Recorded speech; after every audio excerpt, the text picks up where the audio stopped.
அவர்களே, ஆங்கிலேயர்களினுடைய ஆதிக்கம் இந்தியாவில் அதிகமாகிக் கொண்டே வருகிறது. 1803 செங்கோட்டையில் இன்று நம்முடைய பாரத பிரதமர் இந்திய தேசிய கொடியை ஏற்றுகிறாரு. அதுபோன்று 1803 ஆங்கிலேயர்கள் தங்களுடைய அந்த ஆங்கிலேயர்களினுடைய கொடிகளை பறக்க விடுகிறார்கள்.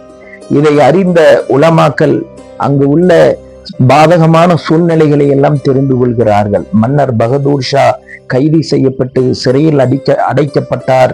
பொதுமக்கள் வெளியே வர முடியாத சூழ்நிலை எல்லாம் ஏற்படுகிறது.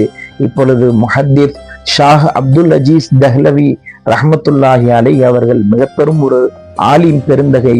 அவர்கள் ஒரு ஃபத்வா கொடுக்கிறார்கள். இனி இந்திய தேசம் தாருல் அம்ன், பாதுகாப்பான நாடல்ல, தாருல் ஹர்ப், ஆங்கிலேயர்களை எதிர்த்து போராட வேண்டிய ஒரு தேசம் என்பதாக அவர்கள் ஃபத்வா கொடுக்கிறார்கள். இந்த ஃபத்வா காபூலில் இருந்து டாக்கா வரை, காஷ்மீரில் இருந்து கன்னியாகுமரி வரை பரவுகிறது. ஆங்காங்கே மக்கள் போராட்டத்தை கையில் எடுக்கிறார்கள்.